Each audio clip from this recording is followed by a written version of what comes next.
السلام علیکم ورحمۃ اللہ تعالی وبرکاتہ۔ اعوذ باللہ من الشیطان الرجیم، بسم اللہ الرحمن الرحیم۔ درود پاک پڑھیں، اللہم صلی علی سیدنا مولانا محمد وعلی آلہ وصحبہ اجمعین۔ محترم سامعین، اسباب فقر و تنگدستی یعنی وہ اسباب جن سے گھر میں تنگدستی ہوتی ہے، محتاجی ہوتی ہے، چند اسباب آپ نے کل سماعت کیے، باقی اسباب آج سماعت کر لیں کہ جن وجوہات سے گھر میں فقیری آتی ہے، غریبی آتی ہے، تنگدستی رہتی ہے۔ تو ان میں سے ایک یہ بھی ہے کہ قحط کی نیت سے غلے کو روکنا کہ مہنگا ہوگا تو بیچیں گے، اس سے بھی تنگدستی اور فقیری آتی ہے۔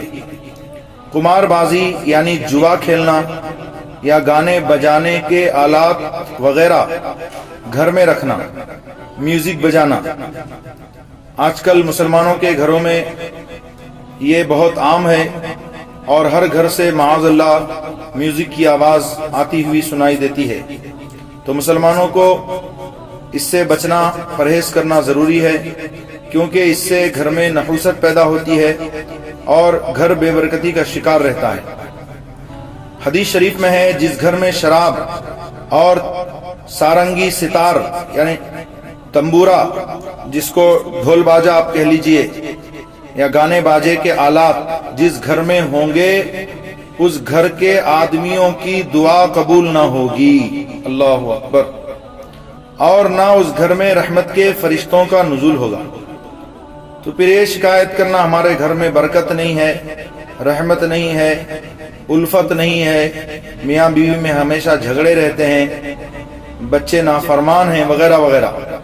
تو جب فقر و تنگدستی کے اسباب کو ہم نے ترک نہ کیا تو پھر یہ شکایت کرنا بے عقلی کی بات ہے۔ پہلے ان آلات کو نکال کر باہر پھینکیں اور ان اسباب کو دور کریں جس کی وجہ سے گھر میں محتاجی اور تنگدستی ہوتی ہے۔ راستے میں پیشاب کرنا، جہاں عام گزرگاہ ہو، لوگوں کے آنے جانے کا راستہ ہو، تو راستے میں پیشاب کرنا، اس سے گھر میں تنگدستی آتی ہے، محتاجی آتی ہے۔ اور بے ستری ہو، یعنی اس کا سطر کھلا ہو، لوگوں کی نظر اس پہ پڑتی ہو، تو حرام و گناہ بھی ہے۔ ہمیشہ بےہودگی، بےہودہ گوئی، مسخرہ پن اور مذاق دل لگی میں مصروف رہنا، تو اس سے بھی گھر میں فاقہ ہوتا ہے، تنگدستی آتی ہے، محتاجی ہوتی ہے۔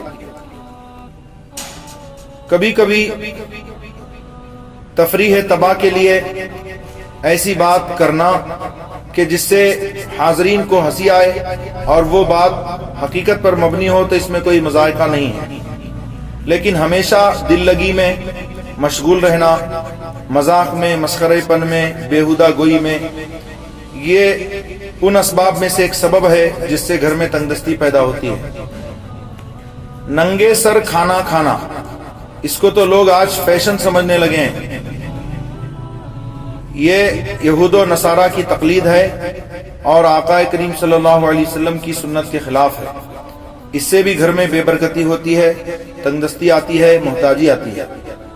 ننگے سر بیت الخلاء میں جانا، ٹوائلٹ میں ننگے سر جانا، آج اس بلا میں بھی لوگ مسلمان مبتلا ہیں کہ سر پہ ٹوپی وغیرہ نہیں رکھتے اور بیت الخلاء میں چلے جاتے ہیں۔ نکلے ہوئے کھانے میں دیر کرنا، یعنی دسترخوان لگا دیا گیا ہے اور یہ کھانے میں دیر کر رہا ہے بلا وجہ۔ برہنہ سر یعنی ننگے سر بازار میں پھرنا اور عورتوں کا ننگے سر رہنا اور غیر محرم مردوں کے سامنے اسی حالت میں آنا جانا حرام حرام حرام اور سخت گناہ ہے۔ سجدہ تلاوت نہ کرنا، آج کل بہت سارے لوگ قرآن کی تلاوت کرتے ہیں، جہاں پر آیت سجدہ ہوتی ہے تو سجدہ نہیں کرتے۔ اگر اس وقت موقع نہ ملے تو بعد میں بھی کر سکتا ہے، ضروری نہیں کہ اسی وقت کر لے، لیکن کرنا چاہیے، اور لوگ اس کو چھوڑ دیتے ہیں، تو یہ بھی گھر میں فقر اور تنگدستی کا باعث ہے۔ یا باوضو ہوتے ہوئے اس میں یعنی تلاوت کے سجدہ کرنے میں دیر لگانا، تلاوت قرآن کے دوران